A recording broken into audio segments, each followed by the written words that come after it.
할렐루야. 네, 성도들을 도닥여 주시면서 여기까지 오느라 참 수고가 많았다, 잘했다, 참 잘했다 라고 격려해 주시는 예수님의 따뜻한 그 격려의 손길을 여러분의 어깨에 느끼시는 이 절기가 되기를 주의 이름으로 축복합니다. 예수님께서 디베랴 호수에서 부활하신 이후에 제자들을 다시 만나셨고, 베드로를 만나신 자리에서 내가 나를 사랑하느냐 3번 물으셨고, 베드로가 내가 주를 사랑하는 줄 주께서 아십니다 라는 대답을 들으시고, 대화를 마무리하시면서 베드로에게 이렇게 말씀을 하셨습니다.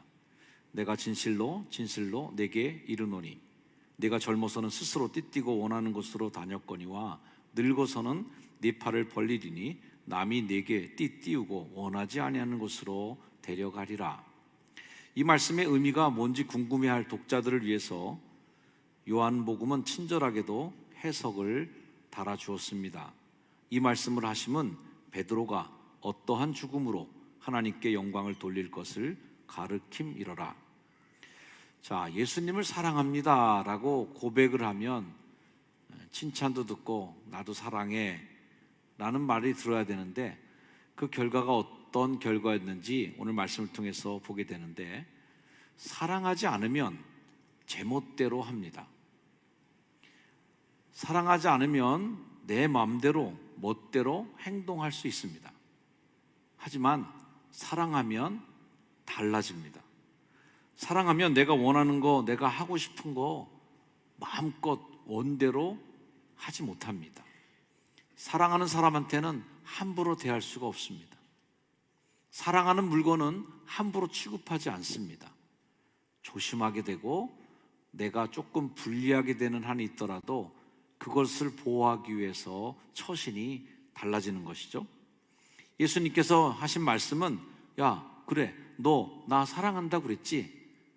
맞지? 그러면 내 양을 먹여야 될 터인데, 그렇게 내 양을 먹이는 너의 인생은 이제 함부로 살지 못하게 될 거야. 네 멋대로 살 수 없을 거야. 네가 젊어서는 네 원대로, 네 마음대로 살게 됐지만 앞으로는 그렇지 못할 거야. 네가 사랑한다고 고백한 그 대상 때문에 그 대상에게 너를 맞추어 살아가게 될 거야 라는 것입니다. 이번 부흥회 강사 목사님의 말씀을 인용하자면, 그 사랑하는 대상의 나를 조율해가게 될 거야. 전에는 내가 기준음이 돼서 내 기준음에 다 맞춰, 내 생각에 다 맞춰달라고 얘기했겠지만 그렇지 못하게 되는 거죠.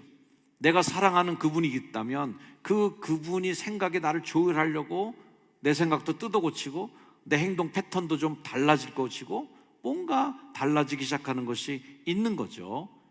그런 예고를 주님이 말해주신 것입니다. 그리고 이어서 말씀하시기를, 이 말씀을 하시고 베드로에게 이르시되 나를 따르라 하고 선포하셨습니다. 자, 여기까지 말씀 좀 정리하자면, 예수님과 사랑하냐 아니냐라고 서로 묻고 답하고 그런 대답에 3번의 실강을 하다가 사랑합니다라는 고백을 들으시고 내 양을 먹이라 하시면서 그 양을 먹이는 사명, 남이 내게 원하지 않는 곳으로 데려가리라 하며 그 사랑을 고백한 사람이 걸어야 할 고난의 길을 예고편으로 보여주신 것입니다. 그러면서 나를 따르라 하며 그 길이 그렇게 남이 띠띠우고 너를 원하지 않는 곳으로 데려가는 길이 될지라도 나를 따라올 수 있냐 하는 말씀으로 베드로에게 도전을 주신 말씀이죠. 나를 따르라, 많이 듣는 말 중에 하나입니다. 군대 영화에서 많이 듣던 글귀입니다.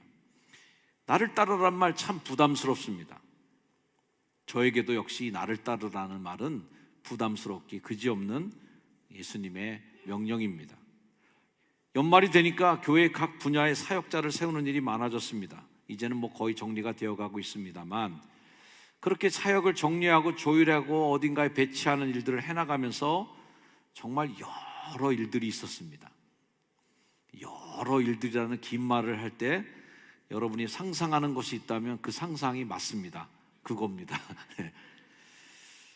그렇습니다. 나를 따르라 하는 그 말씀을 들어야 되는 분들, 굉장히 부담스럽고 힘든 초청입니다.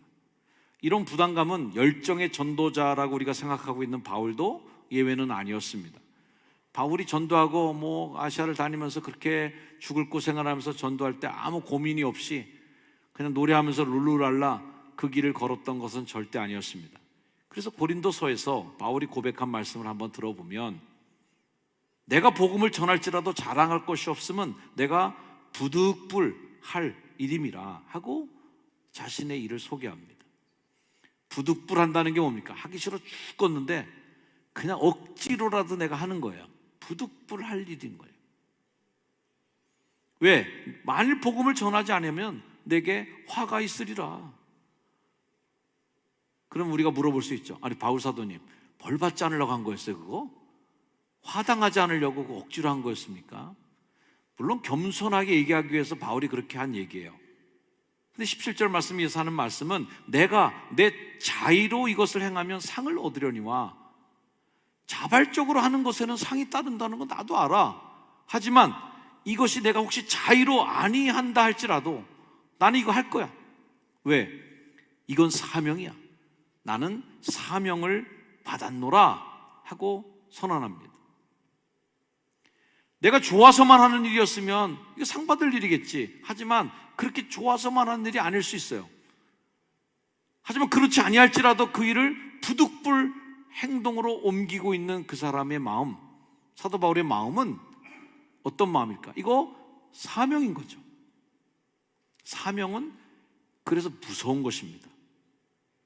그 일을 하지 않으면 화가 미칠 것이라고 두려운 마음으로 그 사명을 감당해내는 것입니다. 누구나 이 사명을 감당하는 것을 기쁘게만, 자의로만 하고 웃으면서 다 하지 않습니다. 그런 건 사명이 아니라 취미 생활입니다. 좋아하는 것만 하는 것은 그냥 낙입니다. 내 즐거움 중에 하나죠. 그런 즐거운 일들은 세상에 널려 있습니다. 스포츠를 배우시는 분들, 배드민턴 하시는 분들, 이런 분들 얼마나 고생하십니까? 그 이른 새벽에 일어나서 거기 가시고 수영장에 가시고, 그래서 땀을 빽 벌리면서 그냥 남이 던져주는 공 그거 받아치려고 그냥 계속 땀을 흘리고 애를 씁니다. 생고생입니다. 그러면서 나 이거 정말 고생스러워서 나 못해 먹겠어, 나 때려치고 싶어, 그런 생각 전혀 안 드실 겁니다. 왜? 그건 내가 좋아서 하는 일이고 내가 기뻐서 하는 일입니다. 그렇게 가서 고생하고 공치는 일을 하면서 십자가를 지고 있습니다, 제가, 이렇게 얘기하는 분은 없을 겁니다. 십자가를 지는 마음으로 여러분 취미생활하고 스포츠하는 거 아닙니다. 왜? 좋아서 하기 때문에. 누구나 이 사명을 감당하는 것이 기쁘게만 하고 있으면 그게 십자가이겠습니까? 제가 자주 억울한 것이 십자가다라는 얘기를 자주 하는데, 억울해야 십자가죠. 그 십자가가 억울하지 않고 정말 즐겁고 기쁘고 좋은 일만 있다면 예수님께서 누구든지 내 제자가 되려면 자기 십자가를 지고 따라오는 말 했겠습니까? 자기 꽃을 들고 따라오거라, 자기가 자기 손에 하나씩 풍선 들고 따라와라, 이렇게 룰루랄라 소풍 가는 마음으로 즐겁고 행복하고 기쁘게 그렇게 하면 되는 거 아니겠습니까? 하지만 십자가를 지고 쫓아오라는 얘기 속에서 그 십자가는 예수님께서 그렇게나 받아들이기 힘들었던, 그렇게나 받아들이기 싫었던, 3번이나 물리치고 또 물리치려고 싶었던, 그렇게 이 잔을 마시지 말게 해달라고 기도해야 될 만큼 부담스럽고 고되고 힘들었기 때문에 십자가인 것이죠. 사랑하는 성도 여러분, 복음이 우리한테까지 전해올 동안, 교회가 여기까지 올 동안, 예수님이 세우신 그 교회가 2000년을 훌쩍 넘어서 이 효성동에 세워지고 2024년을 살아가는 우리가 여전히 그 교회 안에서 예배를 드리고 있는 이 교회가 여기까지 존립할 수 있었던 그 긴 역사를 뚜벅뚜벅 걸어서 우리한테까지 올 때까지의 과정은 어떤 과정이 있었을까요? 룰루랄라 즐겁고 행복하고 좋은 일만 거기 있었을까? 절대 아니죠. 험한 십자가를 지는 분들이 있었고 눈물 골짜기를 지나는 분들이 있었기 때문에 여기까지 온 겁니다. 구레네 시몬처럼 억지로라도 끌려서 십자가를 지는 사람들이 있었기 때문에 골고다의 십자가가 세워진 것입니다. 그러나 그럼에도 불구하고 눈물로, 인내로 이 십자가를 졌기 때문에 복음은 끊어지지 않고 여기까지 온 것이고, 교회는 무너지지 않고 망하지 않고 굳건히 우리 예배를 드리는 이 시간까지 여기까지 세워진 것입니다. 베드로는 예수님께서 나를 따르라 분명히 다 예고하시고, 야, 너 이제 편안한 삶이 아닐 거야. 젊어서는 네 멋대로 했지만 이제 늙어서는 그렇게 못 살걸. 내 양을 먹일 수 있어? 너 나 사랑해? 다 확인한 다음에 최종적으로 던지신 예수님의 말씀이 뭐예요? 나를 따르라. 그 말에 베드로는 즉각적으로 예! 하고 대답하지 못했습니다. 다 준비가 된 것 같은데도 대답하기 어렵습니다. 베드로는 자신에게 순종을 요구하시면서 명령권자로서 예수님께서 나를 따르라 하는 명령을 줬을 때 주님을 바라보지 못하고 옆을 바라보았습니다. 요한복음 21장 20절, 베드로가 돌이켜 예수께서 사랑하시는 그 제자가 따르는 것을 보고 그는 만찬석에서 예수님의 품에 의지하여 주님을 파는 자가 누구오니까 묻던 자를 보게 됩니다. 명령권자를 보지 않고 옆에 사람은 뭐하고 있나 보게 된 거죠. 많은 주석가들이 그 제자를 사도 요한으로 보고 있는데요. 자, 표현 중에서 예수께서 사랑하시는 제자, 예수의 품에 의지하여 주님을 파는 자가 누굽니까? 라고 하는, 그렇게 묻는 그 제자, 예수님께 아양 떨면서 왠지 예수님께 더 사랑받는 것 같은 그 제자, 뭔가 혜택을 많이 받을 것만 같은 그 제자가 눈에 거슬렸던 거죠. 저 인간은 어떻게 되는 겁니까? 나보러 따라오시라고 그러는데, 나를 따라오는데, 내 말년에 어떻게 죽을지에 대한 예고편까지 하시는데 저 제자는 어떻게 되는 겁니까? 역사적으로 보면 사도 요한이 가장 명이 길었습니다. 제일 늦게까지 살아남은 제자였고요, 반모섬에 유배돼서 그곳에 요한 계시록을 쓰고 성경을 쓰는 순간까지 요한이 가장 늦게까지 남은 제자 중에 하나였죠. 베드로는 요한에게서 약간의 비교의식을 느꼈던 것 같습니다. 곧바로 예수님께 이런 질문을 던집니다. 이에 베드로가 그를 보고 여짜오되, 주님, 이 사람은 어떻게 되겠사옵나이까? 베드로는 방금 자신의 의지와 상관없이 사람들에게 이끌려 팔을 벌리고 남이 띠를 띄워서 끌어가는 것을 예고를 받았습니다. 그리고 예수님에게 비장한 명령도 들었습니다. 나를 따르라. 그 상황 속에서 베드로는 이해하지 못하고 질문합니다. 주님, 이 사람은 어떻게 되겠사옵나이까? 이 질문은 단순한 호기심이 아니죠. 자신에게 주어진 무거운 그 사명의 짐을 질 것인가 말 것인가라고 하는 일생 일대의 결단 앞에서 베드로는 그 명령에 집중하지 못하고 다른 제자의 운명을 자기와 비교하면서 자신의 위치를 확인하고자 했을 것입니다. 오늘날 우리도 종종 베드로와 같은 심정에 빠질 때가 많이 있습니다. 주님, 나에게는 이런 힘든 일을 주님께서 맡겨주셨는데, 나에게는 이런 굳은 사명을 저에게 주셨는데, 저 사람은 왜 편안하게 있습니까? 저 사람은 왜 쉬운 일을 하고 있습니까? 라고 하는 억울함에, 비교의식에 사로잡힐 때가 있습니다. 우리가 알아야 될 것은 이런 비교의식은 우리의 헌신을 약화시킬 뿐입니다. 그리고 우리의 사명감을 소멸시킵니다. 그래서 결단하게 되죠. 저 인간이 저러고 있는 한 나도 안 한다. 저 인간이 저렇게 있는 한 나도 이거 때려친다 하며 남 탓하며 내 사명을 내려놓는 것, 내 십자가를 던져놓는 것을, 책임을 회피하고 명분을 만들어갑니다. 이런 베드로에게 예수님은 단호하게 응답하십니다. 요한복음 21장 22절 함께 같이 읽어볼까요? 시작. 예수께서 이르시되 내가 올 때까지 그를 머물게 하고자 할지라도 네게 무슨 상관이냐? 너는 나를 따르라 하시더라.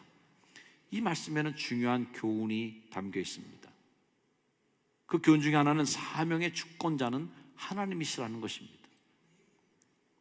내가 너한테 명령하는 거야, 이거. 그러면 됐지. 뭘 남 탓해? 왜 남을 쳐다봐? 저 사람은 어떻게 되겠습니까? 하면서 나를 따르라는 말이 아직 대답하지 못하고 있는 베드로. 각 사람에게 주어진 사명과 길은 주님께서 주권적으로 결정하십니다. 왜 5달란트를 나한테 안 줬을까? 저 사람 왜 2달란트를 받았을까? 저 사람 왜 1달란트를 받았을까? 주인에게 아무도 질문하지 않습니다. 단지 달란트를 받은 사람들이 해야 될 일은 내가 받은 달란트의 목대로 내가 해야 될 분량의 일들을 고민하면 되는 것입니다. 열심히 하면 되는 겁니다. 주님은 2달란트 맡은 사람은 2달란트를 남겼을 때 칭찬하시는 거고, 5달란트는 5달란트를 남겨서 칭찬할 겁니다. 똑같이 1달란트를 받은 사람도 역시 1달란트를 남기면 칭찬했을 겁니다. 그러나 그는 곧 비교의식에 빠졌습니다. 왜 나는 1달란트인가? 안 해, 못해. 땅에 묻어버립니다. 우리 역할은 그 길을 충실히 따르는 것이지 명령권자인 하나님께 질문할 자격이 없습니다. 우리 역할은 그 길을 충성스럽게 따를 것이지 다른 사람의 길과 비교하여 불평해서는 안 되는 것입니다.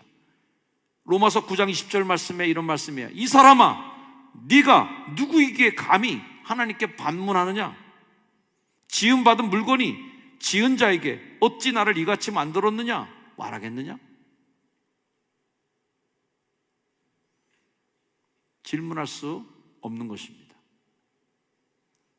우리는 우리 각자가 하나님 독특하게 만드신 나의 모습, 내가 해야 될 분량과 내가 잘할 수 있는 것, 내가 못할 수 있는 것들에 대한 다 각각의 모양대로 만들어진 존재들입니다.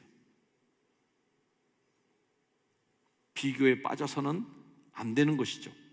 하나님 우리의 삶을 가장 선한 길, 가장 최적의 상황 속에, 그리고 우리가 짊어져야 될 딱 맞는 몫의 십자가를 우리에게 짊어지게 하시고 나를 따르라 명령하시는 것입니다. 하나님이 원하시는 것은 비교하라는 것이 아니라 순종하기를 원하고 계십니다. 예수님 베드로에게 너는 나를 따르라고 명령하십니다. 우리도 신앙생활하는 속에서 가장 중요한 신앙의 덕목의 1순위가 뭡니까? 하나님의 부르심과 하나님의 택하심 앞에 우리는 순종하고, 하나님이 우리를 지으시고 만드시고 택하시고 부르셔서 주님의 일을 시키는 일에 대해서 후회함이 없도록 우리 인생과 삶을 주님께 드리는 것입니다. 주어진 사명을 감당하는 것입니다. 다른 사람과 비교하는 것은 결국 우리를 부르신 하나님의 뜻을 흐리게 만들고 결국 우리를 헌신의 자리에서 뒤처지게 만들어 버립니다.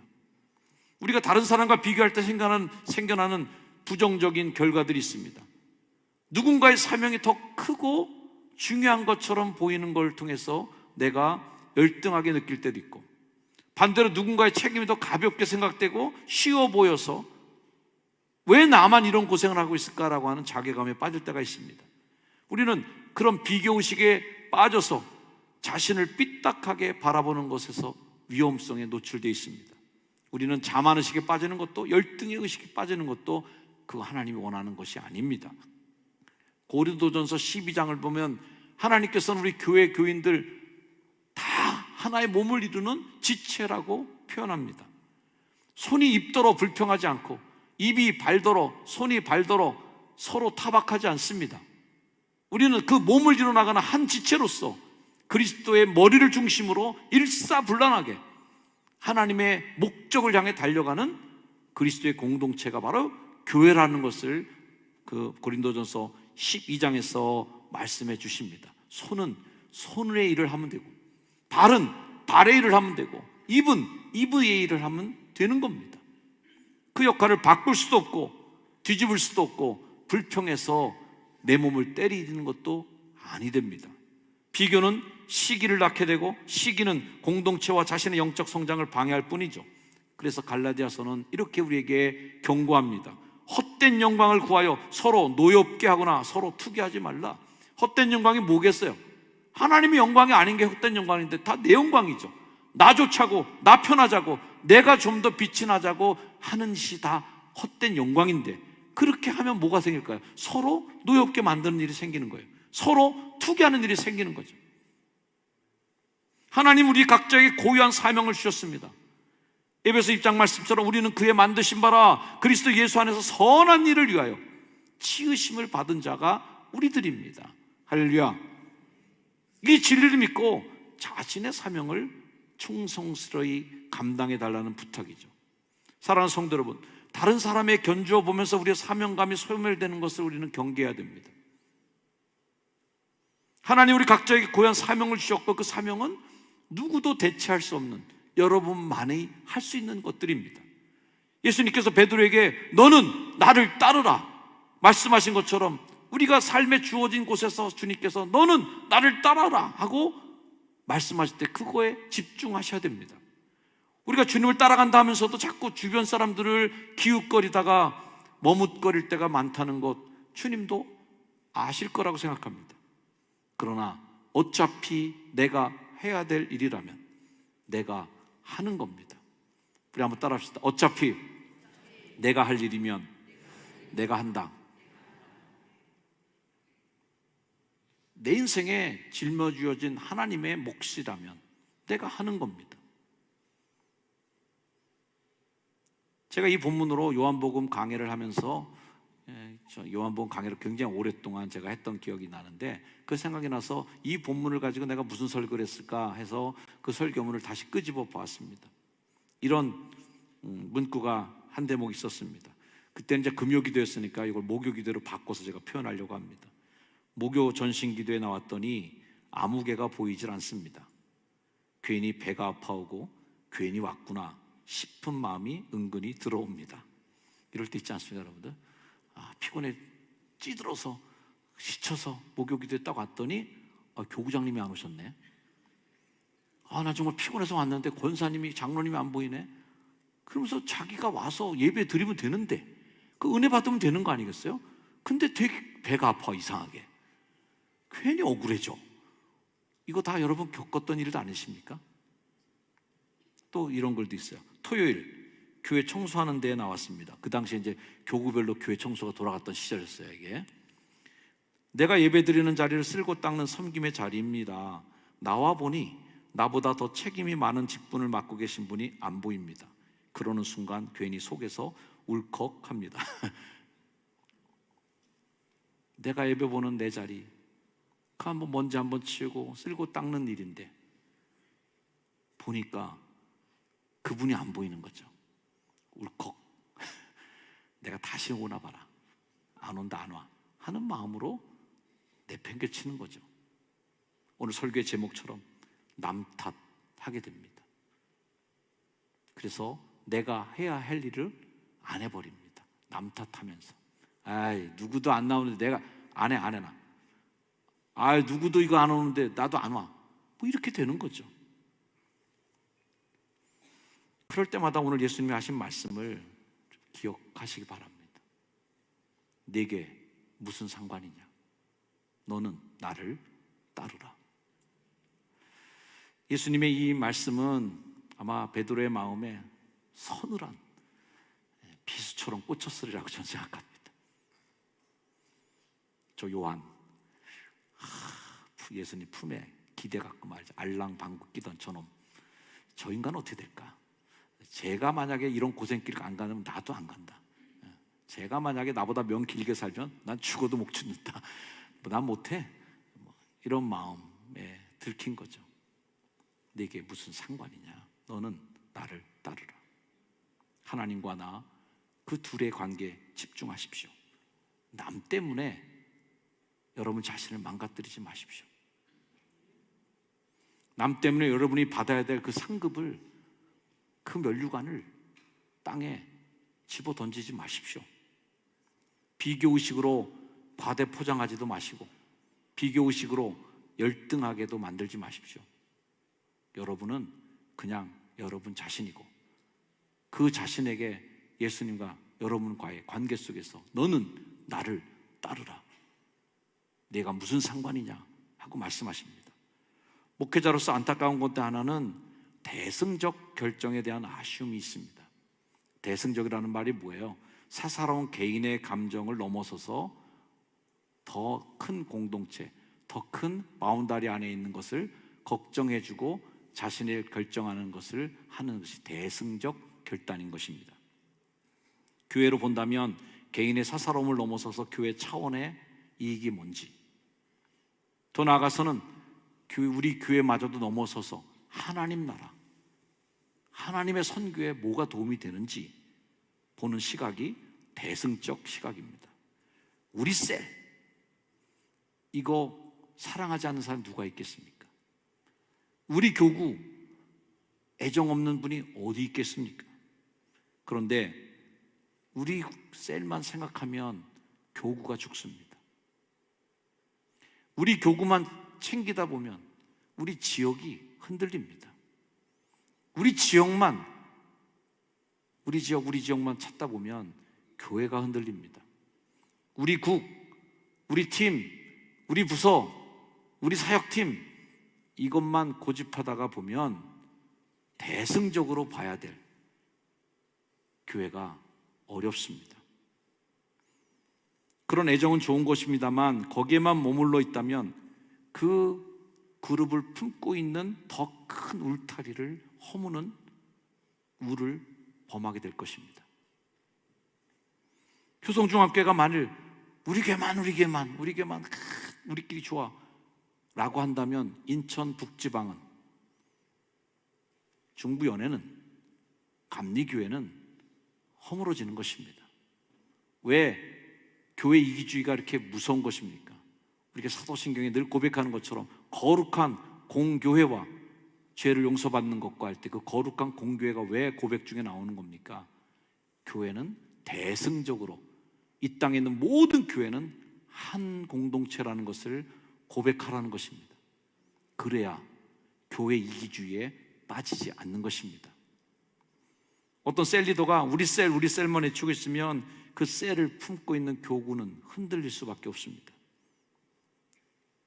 더 전체를 바라보시고 우리 교구만 외치는 것이 아니라 더 넓게 바라볼 때에 적재적소에 배치하는 그런 하나님의 배치도를 보게 될 것이고 지도자들의 고민이 덜해질 것이라고 생각합니다. 오늘 만난 베드로의 심리는 주님이 사랑하는 저 제자, 왜 그 제자가 눈에 더 들어왔을까요? 뭔가 저 제자는 예수님에게 편애를 받고 있으리라고 하는 착각 속에서, 그런 편견 속에 보는 거죠. 6월절 만찬 때 주님의 품에 기대어 있던 저 제자, 그에게도 나를 따르라고 말하실까? 나한테만 이렇게 억울한 사명을 주시는 것인가?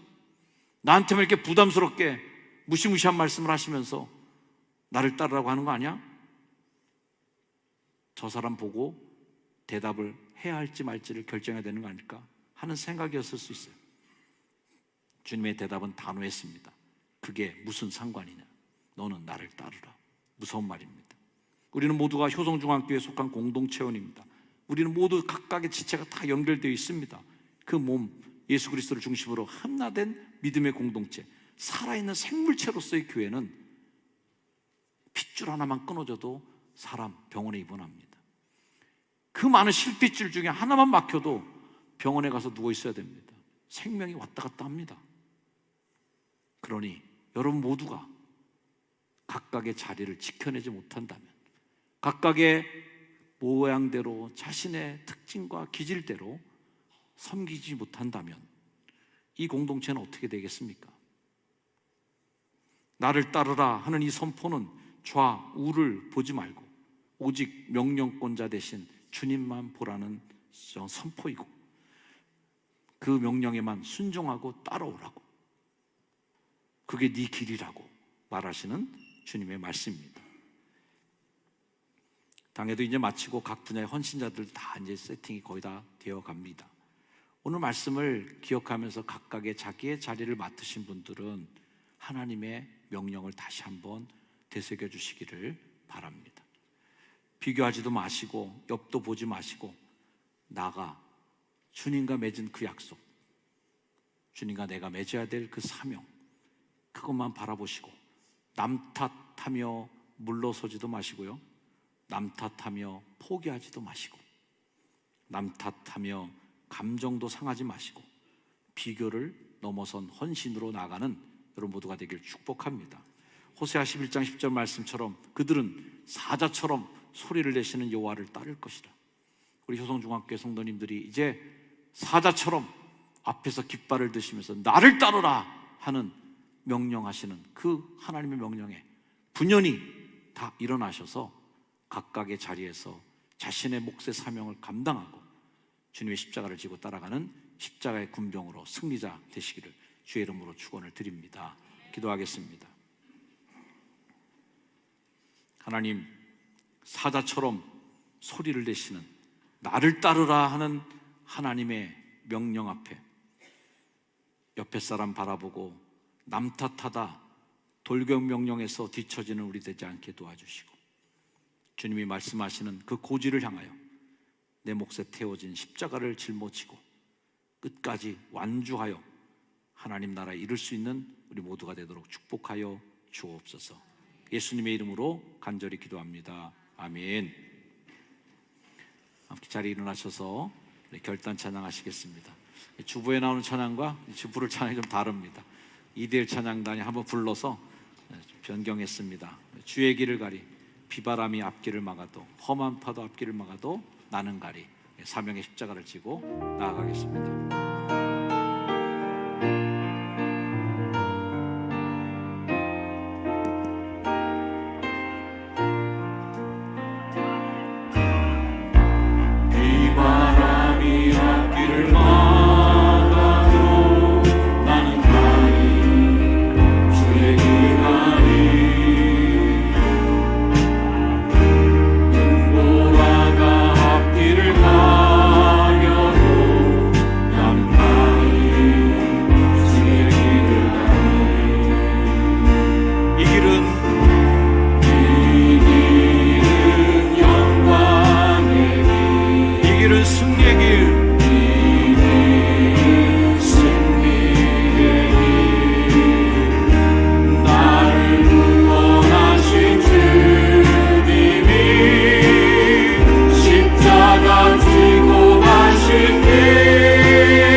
바람 앞길을 가려도 나는 가리 주의 길을 가리. 이 길은 고난의 길,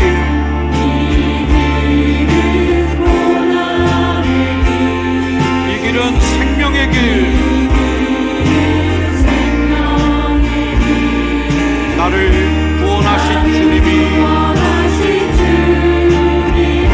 십자가 지고 가신 길. 아멘. 우리 두 손 높이 들고 나는 가리라 주의 길을 가리라. 아멘. 주님 발같이 따라 나는 가리라. 나는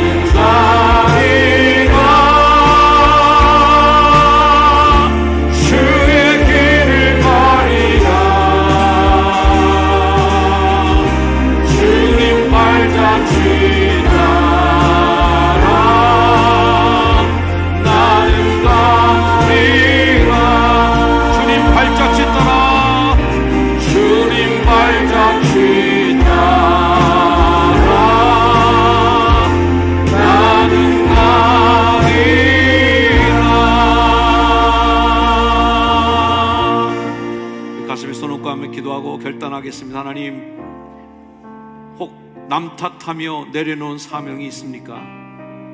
혹 남 탓하며 외면하는 나의 삶의 사명의 길은 없습니까? 남 탓 말고 너는 나를 따르라 하신 주님의 명령대로 끝까지 직선으로 그 길 달려가게 힘 주시옵소서. 이 시간 함께 결단하며 기도하겠습니다. 아버지 하나님, 사명의 길, 승리의 길, 생명의 길, 주님 내게 주신 십자가의 길을 끝까지 걷게 하시고, 하나님 주님의 승리에 도달할 때까지, 하나님 그 중에 승리의 마지막 점에 도달할 때까지 하나님 끝까지 이기고 승리하게 하여 주옵소서. 하나님 이 사명의 길을 걷게 하여 주시고, 예수님이 십자가의 길을 걷고 순종함의 길을 걸었던 것처럼 우리도 나를 따르라 하신 주님의 뒤를 따라 골고다를 향하여, 험한 십자가를 향하여 끝까지 달려가 승리하는 거룩한 주의 백성들로 승리케 하여 주옵소서. 우리 주님 예수 그리스도의 이름으로 간절히 기도합니다. 아멘.